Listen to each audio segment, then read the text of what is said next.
Alegría ver el local de nuestra iglesia bastante lleno, me alegra mucho.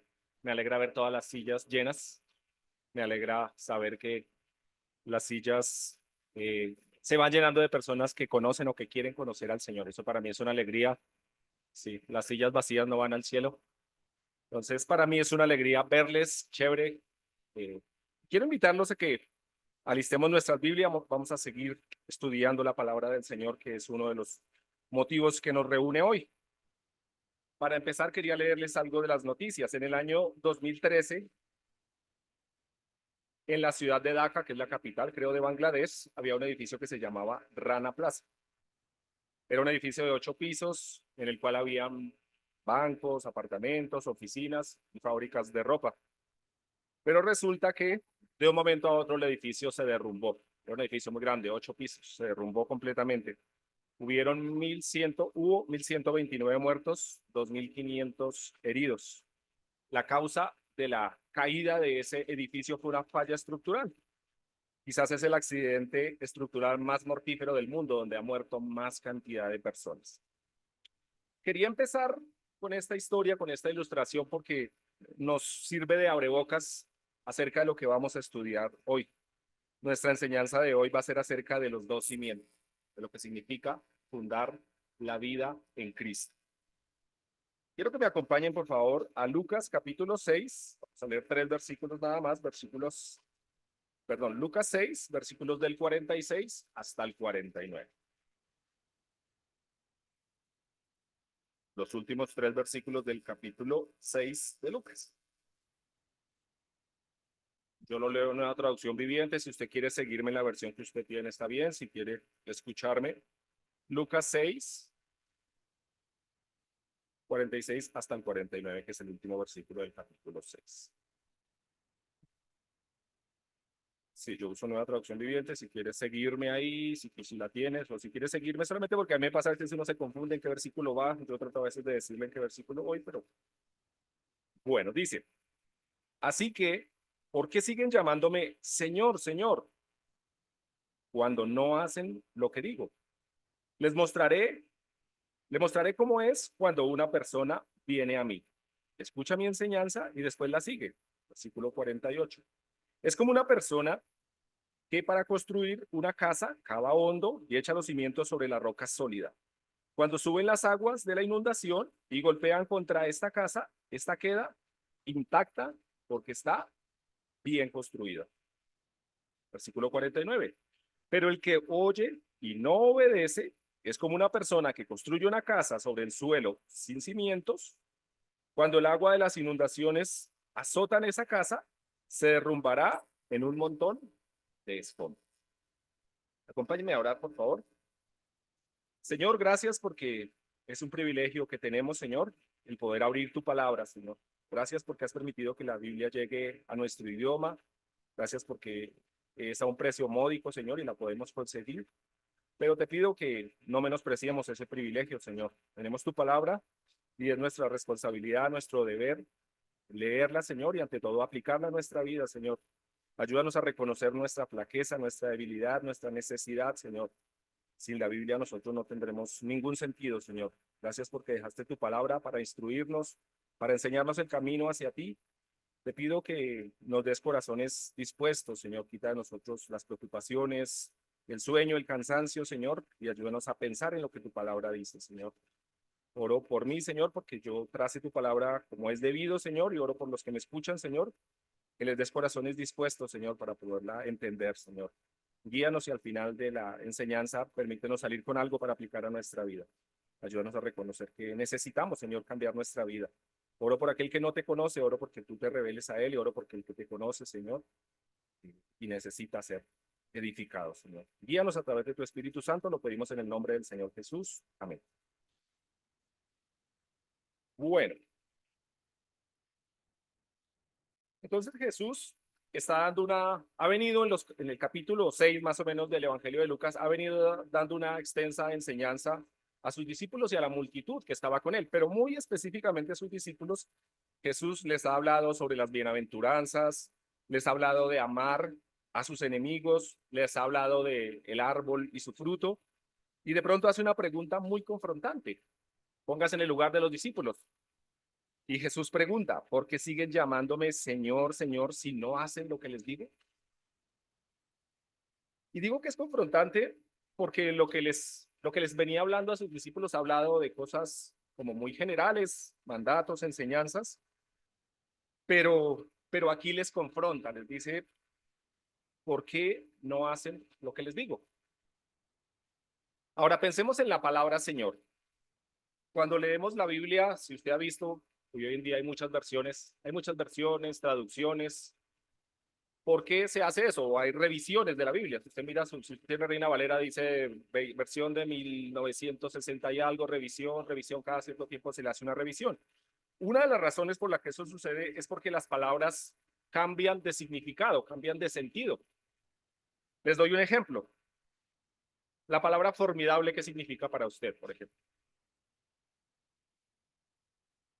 Algo superlativo, algo bueno, algo asombroso. Pero resulta que si estuviéramos, o si una persona del año 1700, 1780 llegara y escuchara esa misma palabra, pensaría en algo que es horroroso, pavoroso, que produce miedo. Ese era el significado de la palabra formidable para ese entonces. Busqué en algo y me mostraron un diccionario de esa época y decía eso. Ese era el significado de la palabra formidable. Entonces las palabras cambian de algún modo del sentido de lo que significaban originalmente. Otra palabra, seguimos con el examen, a ver quién se va a rajar. La palabra villano. ¿Qué significa actualmente un villano? Alguien malo, el malo de la película, alguien que le hace mal a la gente, ¿cierto? Ese es el villano.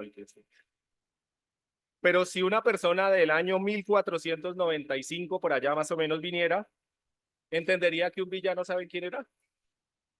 El que vivía en una villa. Muy bien, Mónica sacó ya buena calificación. Alguien que vivía en una villa, eso significaba, ¿sí ve? Las palabras cambian de sentido, claro, yo digo, pues es lógico, villano, pues que vive en una villa, ¿cierto? Pero cambió tanto que hoy en día significa algo muy diferente. En los lenguajes, ningún lenguaje en el mundo es estático, sino va cambiando cada cierto tiempo. Por eso es que la Biblia necesita ser revisada y hay palabras cambian. Yo tengo una versión de esa Reina Valera en 1909 y utiliza palabras que hoy en día uno dice, pues ya no se usan. Creo que dice, la Virgen parirá y dará a luz un hijo. Esa palabra hoy en día, decir que una mujer parió, eso suena como, ¿cierto? Y dice concebirá y dará. Entonces, las palabras cambian, pero para eso entonces estaban bien. Entonces, pensemos en eso, en la palabra Señor. Para nosotros la palabra Señor ha perdido un poco de significado. Hoy decimos, vi un señor que iba por allá o vi un señor muy pobre. La palabra Señor ya significa algo muy común. Pero en el sentido original de la palabra era un título. Cuando se decía que alguien era el señor de algo, era una persona que poseía tierras, que era propietaria de algo, que tenía quizás muchos empleados. Era un título honorario, un señor de un lugar. Por eso hablan cuando estudiamos algo de historia nos hablan de un señor feudal, ¿cierto? Una persona que tenía un territorio y bueno, lo administraba de X y Y manera. Así que cuando el Señor Jesús los está confrontando, ¿por qué me dicen Señor? Les está haciendo entender que llamarlo a él Señor implica necesariamente obediencia a él. Obediencia a él. O sea, usted no le puede llamar Señor y no obedecerle. Ahora Jesús, en la parábola que acabamos de leer, Jesús les ilustra las implicaciones de aceptar o no aceptar ese señorío de él. Él les dice, si ustedes me aceptan como Señor, eso implica obediencia. Ahora, si obedecen o no obedecen, van a venir ciertas consecuencias.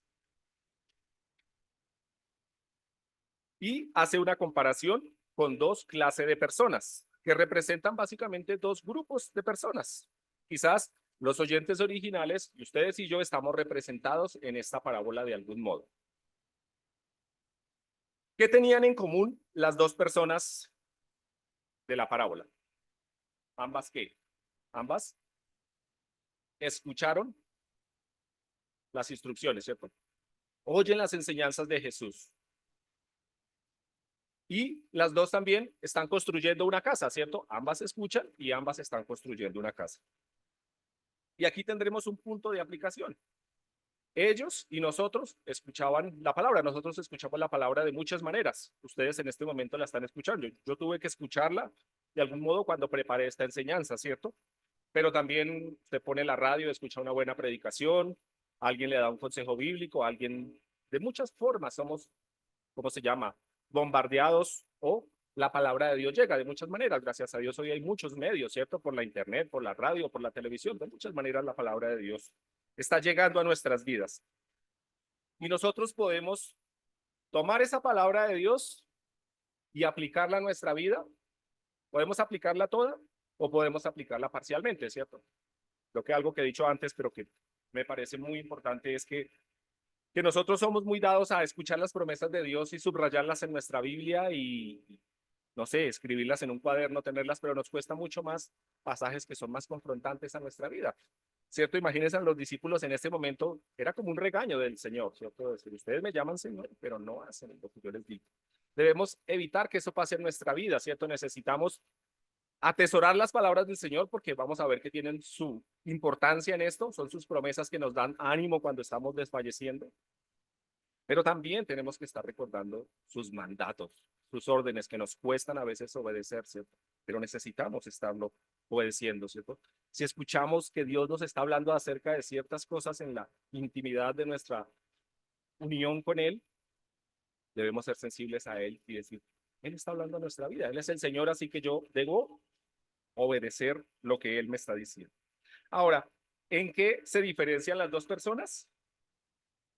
En que las dos escuchan, pero una solo sigue, uno sí sigue las enseñanzas y el otro no sigue. Claro, ambos escuchan, ambos están bombardeados por la palabra o están escuchando las palabras del Señor, pero uno decide obedecerla, seguir las instrucciones y el otro decide no obedecer esas mismas instrucciones.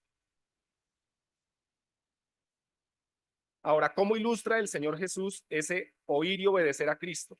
Lo ilustra como construir una casa sobre la roca. Y creo que en la Biblia en otras partes nos dice que ¿quién es la roca? El Señor Jesús. Entonces nos está diciendo que es construir una vida basados en Él. La ilustración, para mi gusto, la ilustración o la parábola que utiliza Jesús para mi gusto es absolutamente clara e ilustrativa. En Israel hay muchas zonas que son rocosas, ¿cierto? Entonces habría gente que construiría su casa allá. Y habría otras partes que son arenosas y habría gente que construiría sus casas en esos lugares. Es posible que ellos hubieran visto inundaciones o vendavales o muchas cosas que destruían esas casas que estaban mal hechas. Así que era muy gráfico para los discípulos poder escuchar eso. Es impactante cómo Jesús utilizaba cosas de la vida diaria todo el tiempo para enseñarles, ¿cierto? Jesús no utilizó enseñanzas tan técnicas, sino más bien muy dadas al común de ellos. Jesús no utilizaba ecuaciones para enseñarle a las personas acerca del reino de Dios, sino utilizaba cosas del diario vivir. Es una buena forma que nos ayuda a nosotros a mirar que el mundo alrededor, el mundo natural, nos ilustra muchas cosas de Dios y también es una forma que nos debe ayudar a enseñarle a otros, ¿cierto? A ilustrar las cosas con nuestros hijos, con los niños, con las personas. A veces les cuesta entender las verdades, pero al ilustrarlas o al usar muchas veces las parábolas de la Biblia, es muy fácil para las personas entender estas grandes verdades. Ahora, ¿qué implicaciones o qué dificultades podría traer construir una casa sobre la roca, comparándolo con construir una casa sobre la arena? Mayor trabajo, ¿cierto? Sí. En una traducción viviente dice, es como una persona para construir una casa. En una casa dice, cava hondo y echa los cimientos sobre una roca sólida. Implicaba muchísimo trabajo construir una casa sobre la roca. En la arena es más fácil, pero sobre la roca implicaba trabajar duro. Y la Biblia, creo que en Mateo 20, Mateo 7, perdón, utiliza la misma ilustración y dice, lo llama prudente. Al que construye su casa sobre la roca lo llama alguien prudente y al que la construye sobre la arena lo llama insensato. Era un esfuerzo muy grande cavar, ¿cierto? Implicaba mucho más trabajo, quizás invertir más dinero, más tiempo, todo era más difícil construir sobre la roca. No era lo más sencillo que podría ser, pero era lo que Dios les mandaba hacer. Ahora, luego de construidas, ¿qué tienen en común las dos casas? ¿Qué iba a pasar con ellas? Después de que ya estaban las dos. Pensemos que dos vecinos, uno construyó en la arena, el otro construyó en la roca. Las dos casas ya están terminadas. ¿Qué pasaba con ellas luego? ¿Qué iba a pasar? Venía la época. Ujú, ujú, exactamente. Y piensen en algo. Las dos casas podrían verse igual de bonitas, o quizás usted la podría decorar por fuera muy bonita, ¿cierto? Pensemos que la casa de arena le ponían unos colores muy bonitos y le hacían ventanería de lujo, internet, todo lo que usted quisiera. En cambio, la de la roca no estaba tan bonita, no estaba tan lujosa, no estaba tan cómoda. Y quizás eso ilustra un poquito lo que puede ser nuestra vida, ¿cierto? La pregunta es, ¿nuestra vida está bien fundamentada? Porque por fuera nuestras vidas todas parecen bonitas, ¿cierto? Bueno, quizás entre nosotros a veces sabemos que alguien está pasando un mal momento.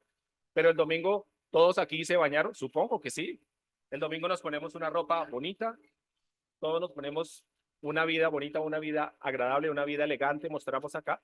Pero en el fondo, una buena pregunta es, ¿eso representa el trabajo exterior que tenemos? ¿Representa también el trabajo interior? ¿Hemos cavado hondo y nuestra vida está fundamentada en la roca? ¿O no? Porque el punto es que van a venir las pruebas, ¿cierto? Van a venir esa casa, esa vida que nosotros tenemos, está haciendo, ha sido o va a ser probada. Las dificultades necesariamente en la vida vienen, ¿cierto? Entonces, eso es importante que lo pensemos. Ahora, si usted mira, ahora cada ratico suceden inundaciones, ¿cierto? Hace unos años no era así, ahora las inundaciones son muy fuertes, cada parte del mundo en algún momento sucede. Aquí en Colombia hace poquito donde hubo inundaciones en la costa y uno ve las casas anegadas hasta el techo, o hace como un año, 2 años, creo que fue en Alemania y los ríos pasaban y se llevaban las casas, eso parece que fueran como de cartón, ¿no? Parece, se las llevan de una manera. Y eso también ilustra lo que es eso, una inundación, ¿cierto? Una inundación es algo fuerte, es algo catastrófico, es algo que puede destruir muchas cosas. Ahora, la ilustración, la parábola, me gusta mucho y tal vez la pensaba yo porque me parece tan didáctica, tan chévere, porque mi familia está dedicada al trabajo de la construcción. Ese fue mi primer trabajo que yo tuve. Yo trabajaba con un tío y hacíamos edificios de 5 o 6 pisos para ese entonces en Bogotá. Entonces, yo sé lo que implicaba. Yo conocía una casa vieja y la casa llegaba, la teníamos que demoler y luego venían máquinas y sacaban tierra, escarbaban hasta profundo hasta encontrar cierta clase ¿cómo se llama? De fundamento. No es un barro, no es una roca sólida como tal, pero se llegaba a un punto y luego de ahí venían unas máquinas que perforaban los huecos grandes a unas profundidades de 20, 30 metros y esos huecos se llenaban de concreto y de hierro. Y ahí encima de eso sí se agarraba el fundamento del edificio que se iba a construir. Entonces para mí me ilustra muy bien, era un trabajo muy grande, recuerdo a veces en algún invierno que llovía así como está lloviendo ahorita todos los días y uno trabajar en ese barro y eso era bastante fuerte, estresante y yo creo que implicaba mucho gasto de dinero para la persona que financiaba esos proyectos. Ahí no se veía, se invertía muchísimo dinero. Quizás era la parte de la casa que más gastaba dinero. Mucha gente cuando construye dice eso, no, es que llevo 2 meses aquí, tenemos los trabajadores acá, hemos invertido no sé cuántos millones y todavía no se ve la plata. La plata quedó enterrada, no se vio, ¿cierto? Y uno dice, pues sí. Y quizás eso ilustra también un poquito lo mismo. Quizás lo que menos se ve en nuestra vida es lo que más trabajo ha implicado, pero es lo que realmente va a fundamentar nuestra vida, ¿cierto? Exactamente, quizás es lo que uno es, ¿cierto? Porque lo que uno muestra por fuera, pues eso es fácil, aparentar es fácil, ¿cierto? Utilizar un lenguaje cristiano o como lo que les dice Jesús a sus discípulos, decir Señor, Señor es muy fácil, ¿cierto? Mucha gente allá afuera la dice, o sea, es curioso, a mí me llama la atención muchas personas, digamos, de la farándula que un día dicen es que me convertí y ahora soy cristiano y uno dice, bueno, pues yo no puedo dudar que eso sea o que no sea, pero uno después los ve viviendo la misma vida con malas mujeres, videos que uno dice, esto no lo puede hacer un cristiano y ellos siguen diciendo, Jesús es el Señor, Jesús, ¿cierto? Uno dice, hay como algo que no me cuadra y vuelvo y digo, yo no puedo juzgar lo que está pasando en sus corazones, yo no estoy diciendo, pero sí digo, es muy fácil aparentar, ¿cierto? Decir es que yo soy cristiano, nací de nuevo, el lenguaje cristiano es muy fácil de usar, pero lo que el Señor mira no es lo que nosotros decimos o cómo nos autoproclamamos, sino quiénes somos delante de él. Jesús sí conoce nuestro fundamento. Él sí sabe si hemos cavado hondo y hemos puesto un fundamento o si solamente estamos aparentando, ¿verdad?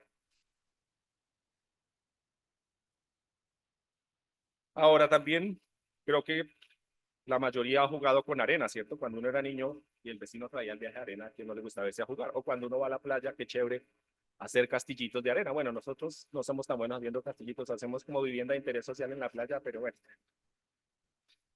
Pero nos gusta jugar ahí en la arena y uno hace algo que uno llama castillo, pero bueno, digo, no es, pero es algo que se ve muy bonito, chévere. Hace como 2, 3 años fuimos y creo que con Daniel hicimos algo muy bonito, le hicimos, lo rodeamos, hicimos muy cosas, lo hicimos lejitos, pero de pronto un momento una ola grande llegó y 2 pasadas y no dejó sino solamente arena, no se notaba absolutamente nada de lo que habíamos hecho. Y eso me hace pensar lo que es construir sobre la arena. Vuelvo y digo, puede uno hacer algo muy bonito, muy especial, muy chévere, pero al final va a venir la inundación y se lo va a arrastrar.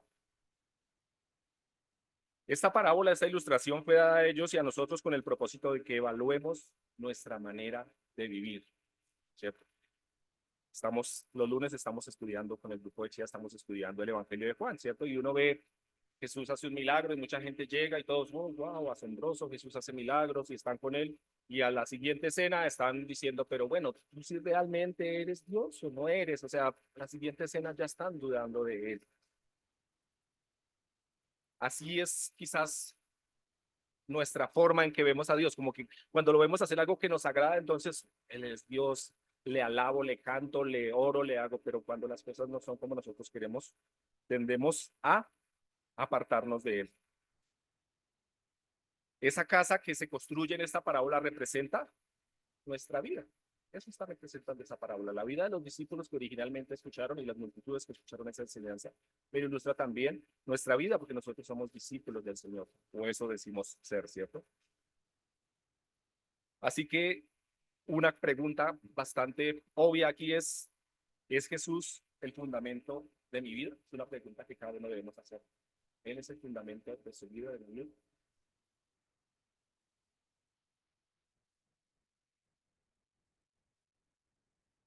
Y más exactamente, ¿es Jesús el fundamento de toda mi vida?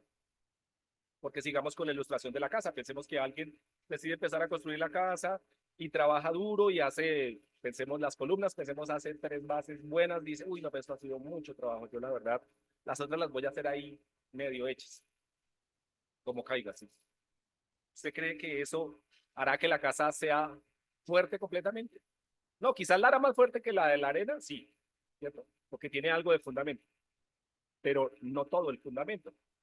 Jesús llama a sus discípulos y nos llama a nosotros a que toda nuestra vida sea fundada en él, todo, cada aspecto de nuestra vida.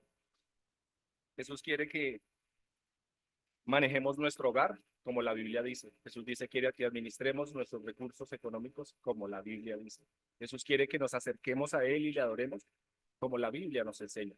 Él dejó su palabra con ese propósito de enseñarnos cada aspecto de nuestra vida. Quizás la Biblia no detalla cada cosa que debemos hacer, pero sí nos da principios y parámetros en los cuales podemos fundamentar cualquier decisión. Así que es bueno estar pensando en eso. Mi vida toda, y lo coloco en mayúscula, toda está fundamentada en él, o fundamento parte, ¿cierto?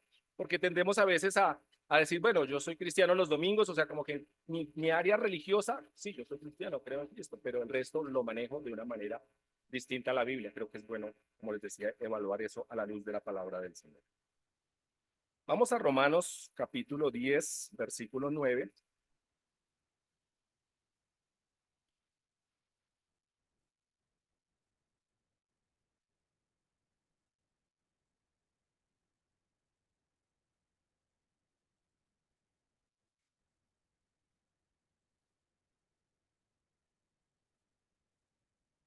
Romanos 10, vamos a mirar versículos, creo que son 9 y 10, dice, ¿dónde está? Dice, si declaras abiertamente que Jesús es el Señor y crees en tu corazón que Dios lo levantó de los muertos, serás salvo. Pues es por creer en tu corazón que eres hecho justo a los ojos de Dios y es por declarar abiertamente tu fe que eres salvo.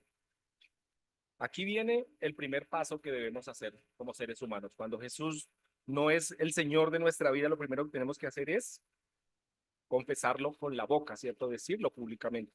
Pero y creerlo con el corazón, pero Jesús les está haciendo ver a los discípulos que no bastaba con decirlo, vuelvo y digo, verbalizarlo, utilizar la palabra cualquiera. Yo creo que cualquier incrédulo, cualquier ateo puede decir Jesús es el Señor, ¿verdad? ¿Cierto? Es más, la Biblia dice que los demonios creen y tiemblan, o sea, eso nos debe hacer recapacitar y decir, mi profesión de fe meramente de palabras no basta, no es suficiente. Jesús en Lucas lo que les quiere es reforzar el aspecto de la obediencia. Esa sí es la verdadera prueba de creencia en el Señor Jesús.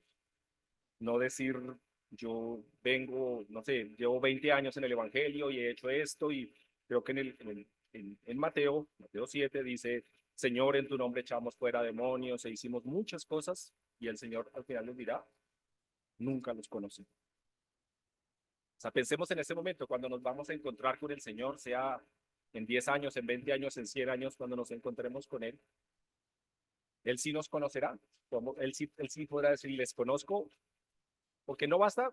Yo puedo decir que yo conozco a alguien y eso no me hace su amigo, ¿cierto? Yo puedo ponerme una camiseta que diga, yo soy amigo de Lionel Messi. Pues eso me hace amigo de Lionel Messi.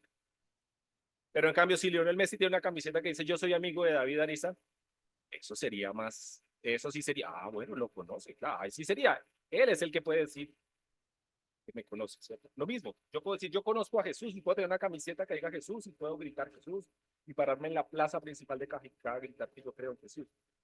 Pero la pregunta es, ¿Jesús me conoce a mí? Él puede decir, sí, David es mi hijo o no es mi hijo. Y así evaluemos nuestra vida en esa medida, ¿cierto? No basta, porque es que usted le dice a cualquier persona allá afuera, ¿crees en Dios? Claro, yo creo en Dios. Es más, hoy en día mucha gente, sí, Jesús, Jesús, Jesús. Pero vuelvo y digo, hay una diferencia entre lo que dice creer y cómo vive. Entonces, la evaluación no es a la luz de lo que las personas dicen, sino a la luz de lo que hacen y viven. Esa es la evidencia del verdadero cristianismo. Creo que el verdadero creyente debe estar comprometido en vivir una vida para Dios. No estoy hablando de perfección, creo que no soy perfecto aún. Hay muchas cosas en mi vida que necesitan ser cambiadas, ¿cierto? Pero el verdadero creyente debe estar comprometido en hacer cambios en su vida, ¿cierto? Reconoce cuando falló y dice, Señor, yo no quiero esto, debo cambiar mi vida. Está en ese proceso, ¿cierto? El verdadero creyente cae, pero se levanta. El que finge quizás no es que cae, sino que se tira al piso y se queda allí haciéndose el que no ha pasado nada. Pero como creyentes debemos siempre, aunque caemos, debemos levantarnos otra vez y someter cada día nuestra vida a Él, cada día estar evaluando y decir, necesito del señorío de Cristo en mi vida. Ya para cerrar, pensemos en unas conclusiones sacadas en el mismo pasaje. La primera de ellas es lógica, la principal es Jesús es el Señor, Él es el Señor de nuestra vida. Y digo, noto algo, no dice Dios es el Señor, porque hoy en día la gente considera que si cree en Dios, entonces eso es suficiente. Yo creo en Dios. Sí. Pregúntele a cualquier persona en cualquier cultura, en cualquier parte del mundo, y un alto porcentaje va a decir que cree en Dios. Pero eso no es suficiente. La salvación no va a ser por decir que Dios es el Señor, sino por Jesús específicamente. Y eso suena retrógrado y eso suena, ¿cómo se llama? Excluyente o suena, yo no sé, intolerante, utilizan esa palabra hoy en día. Decir, no, pero ¿cómo que solamente a través de Jesús? Es imposible. Pero la Biblia dice que hay uno solo. La Biblia no dice Jesús es un camino, una verdad, una vida. No, la Biblia dice Jesús es el camino, él, exclusividad. La Biblia dice, en ningún otro hay salvación. La Biblia dice, hay un solo mediador entre Dios y los hombres, es solo a través de Jesús. Suénenos como nos suene, con todo el respeto, no importa cómo nos suene. Eso es lo que la Biblia enseña, eso es lo que la palabra de Dios enseña. Es únicamente a través de Jesús. Él es el Señor. Y Él quiere que nosotros voluntariamente aceptemos su señorío. Jesús no anda desde el cielo con una pistola de rayos mirando a ver quién se porta mal y lanzando un rayo y partirle la pata para que vuelva a Él. A veces lo hace, cierto, pero Jesús quiere es que voluntariamente vayamos delante de Él, que miremos los méritos de Cristo entregándose en la cruz, que miremos su amor para con nosotros y digamos, me ha amado tanto que necesito cambiar mi vida, ¿cierto? Que voluntariamente vayamos delante de Él. En el texto que leía Pedrito esta mañana, dice que al final decía que en el nombre de Jesús se doblará toda rodilla. Él quiere que voluntariamente nos sometamos a Él, pero un día Él va a establecer su reino. Y yo entiendo ese pasaje, no sé si lo estaré entendiendo bien, pero un día toda rodilla se doblará delante de Él. No necesariamente porque se convirtieron, ya será tarde para la conversión, pero todos van a tener que aceptarle, el incrédulo más incrédulo, el autor de la Biblia satánica, el que sea, va a tener que arrodillarse y decir Jesús realmente es el Señor. Vuelvo y digo, no es que va a ser salvo en ese momento, no, ya va a ser tarde, pero un día su señorío va a ser establecido y todos van a tener que reconocer. Él realmente es el Señor. Ya en su lugar de condenación, sin ninguna esperanza, pero van a tener que aceptar que perdieron esa oportunidad en su vida. Una segunda conclusión y que sirve de aplicación es todos estamos construyendo una casa que representa una vida. Todos. Algunos aquí ya son mayores, no les quedan tantos años o no nos quedan tantos años, no estoy tan joven, pero todos aún seguimos construyendo y nunca es tarde para tumbar esa casa falsa que estamos levantando y construir una casa bien construida. Nunca es tarde. ¿No he escuchado historias de personas que se han arrepentido en el último instante de su vida y se han entregado al Señor en el último instante? Pues no es lo adecuado porque Dios es soberano y cuando uno rechaza abiertamente a Dios, quizás llegue el momento de su muerte y no se va a arrepentir porque hay gente que dice, no, pues yo espero, cuando ya me vaya a morir, entonces me arrepiento. Pero usted no sabe si su corazón se habrá endurecido tanto que ya no va a querer aceptar. O cómo va a morir, si le va a dar tiempo. Muy bien. Todos estamos construyendo una casa, una vida. Y quiero aquí llevar esto especialmente a los jóvenes. Estás construyendo tu vida, estás poniendo los fundamentos de tu vida, los estás colocando en Cristo. Piensa en eso. Cuando yo me convertí, un amigo, yo me convertí a los 23, 24 años y un amigo decía algo que siempre lo he pensado. Decía, cuando una persona se convierte siendo vieja, gana quizás básicamente la vida eterna, gana la vida futura en él. Pero el que se convierte siendo joven, gana esta vida y la otra, porque vive una vida agradable delante de Dios, entonces gana doble, ¿cierto? Como, como personas que nos hemos convertido ya siendo adultas o mayores, tenemos que ver que muchas cosas de nuestro pasado siguen ahí, haciéndonos sufrir, haciéndonos tropezar, haciéndonos tantas cosas en nuestra vida por nuestro pasado que tuvimos un Dios. Entonces, jóvenes, ustedes que tienen esa oportunidad de fundamentar su vida en Él, no pierdan esta oportunidad. Valdrá la pena. Ya entregaste tu vida a Él, todos y cada uno. No puedo juzgar quién sí, quién no, pero la evidencia es si realmente estamos viviendo para Él, estamos luchando. No digo que sea perfecto, me estoy diciendo es que si usted ha hecho algo malo, si hizo algo malo esta semana, usted es un incrédulo que no, pero hay dolor en su corazón cuando peca. ¿Quiere usted realmente un cambio de su vida? Esa es la evidencia, ¿cierto? Está, no dice, solamente no es que verbaliza que Jesús es su Salvador, no, sino que hay un compromiso real con Él. Una tercera conclusión sería, construir sobre la roca será más difícil. La Biblia, y creo que en Mateo, estamos en el devocional de familia, estamos leyendo precisamente esos capítulos de Mateo, el capítulo 6, y habla de la puerta estrecha y el camino estrecho. O sea, la Biblia ilustra el camino de acercarse a Dios como un camino difícil. No es el camino más fácil, ¿cierto? El camino es ancho. Si usted ve un camino ancho, pues le dice, como cuando uno va por una carretera, está perdido, uno ve el camino y cuál cojo, no, este se ve más chévere porque está más grande, yo me voy por ese porque ese es el mejor. Pero en la vida cristiana se nos dice que debemos escoger el camino más estrecho, más difícil, más empinado, más complicado. Vivir la vida cristiana no va a ser fácil, ¿cierto? Pero va a traer un gran fruto. Siempre, ¿cierto? Si usted mira vivir la vida a la luz del mundo, la vida mundana, llamándolo abiertamente, es fácil, es dejarse llevar por sus pasiones. Así de sencillo, ¿cierto? Si el cuerpo me pide, le doy, ¿cierto? Pero vivir para Dios, vivir para Jesús, implica sacrificar y decir, aunque mi carne me llame, aunque mis amigos, entre comillas, me inviten, tengo que decirle no a todas esas pasiones. Así que construir el camino, construir sobre la roca, perdón, será más difícil, perdón. Los que construyen sobre la arena se van a burlar de nosotros. Pero ¿para qué tanto trabajo para construir una casa? No, eso hay, chile, ahí un poquito de cemento y hágale para arriba y construye un edificio de 3 pisos. Así nos dice, ¿cierto? Pero ustedes, ¿para qué se sacrifican tanto? ¿Por qué dejó de tomar? ¿Por qué dejó de bailar? ¿Por qué usted no era así? Venga, venga, pasémosla bueno, ¿cierto? Como quien dice, déjese llevar, eso no se estrese por la vida, disfrútela. Eso, y se burlan de nosotros, ¿cierto? Está bien. Pero ellos un día van a tener que entenderlo, ahorita no lo están entendiendo. Vuelvo y digo, es por la gracia de Dios que lo van a poder entender. Otro principio importante es las inundaciones vendrán. Fíjese que cuando Jesús narra esta parábola, no dice por si un día llegara a pasar una inundación, entonces la casa de pronto puede sufrir. No dice las inundaciones vendrán. Nuestras vidas van a ser probadas de una de otra manera. Quizás va a venir, no sé, duda, va a venir la enfermedad, va a venir la soledad, va a venir el rechazo. Quizás la economía un día va a ser dura, Y quizás la prueba más grande es el juicio de Dios. Un día lo que hemos vivido va a ser juzgado delante de Dios. Nuestra vida va a ser probada. Y en algunos casos de pronto alguien está pasando por esas pruebas, ¿cierto? Entonces, asumamos que desde ya, o sea, piensen lo mismo en la construcción. El que está construyendo, si sabe que va a venir una inundación o van a venir terremotos, él construye firme porque dice, bueno, ahorita estamos en el verano, no veo ni siquiera, pero yo sé que esto va a ser probado, entonces yo lo voy a hacer bien. El que cree que no van a venir pruebas, entonces, ¿qué importa? Construye de una manera muy simple, ¿cierto? Entonces, lo mismo, pensemos en que nuestras dificultades van a venir, las pruebas van a estar. Y de esa manera pensemos cómo vamos a construir. Si las pruebas van a venir, ¿cómo voy a construir yo? ¿Cómo voy a construir yo? Y una conclusión final será, solo lo construido sobre la roca resistirá. En Cristo nuestro futuro es ciertísimo, ¿cierto?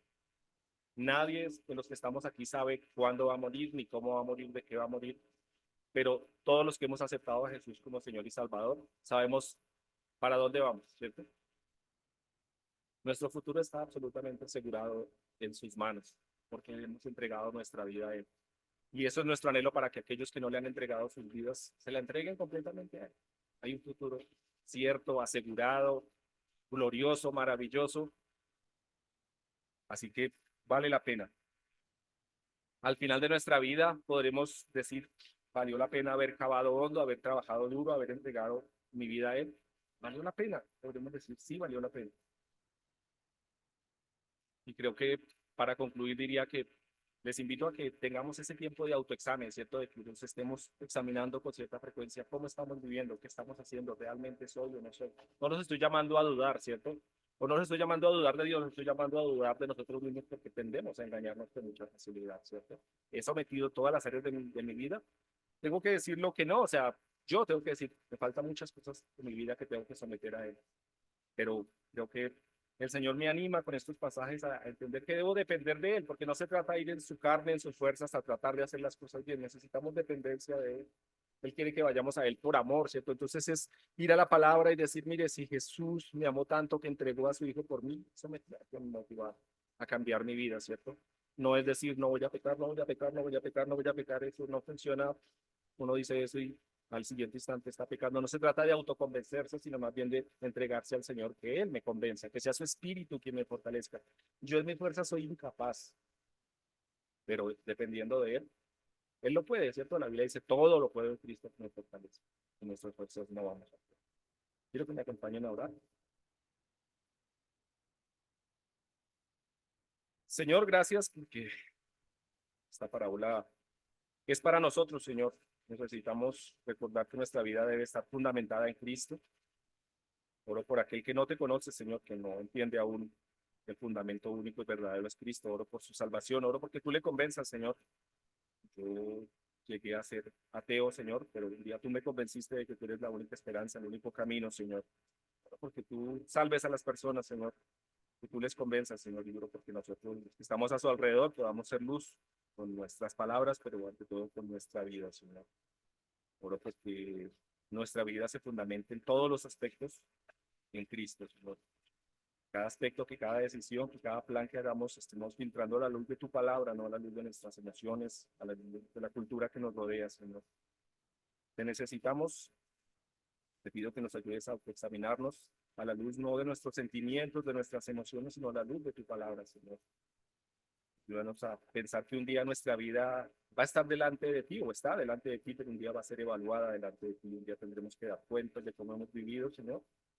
Te pido que podamos humildemente sentirnos orgullosos de haberte obedecido, Señor. Pero te pido que si hay orgullo humano en nosotros, Señor, y hay algo que realmente nos esté apartando, Señor, quítalo de nuestra vida, Señor, estorba nuestro pecado. Ayúdanos a confiar plenamente, ayúdanos a encontrarnos con los atributos de Cristo, con el amor que Él ha tenido para con nosotros y que se continúe transformando nuestra vida. Ayúdanos a saber que nuestras fuerzas no avanzaremos un solo paso, sino más bien retrocedemos, pero agarrados de tu mano todo lo podemos hacer. Del Señor Jesús. Amén.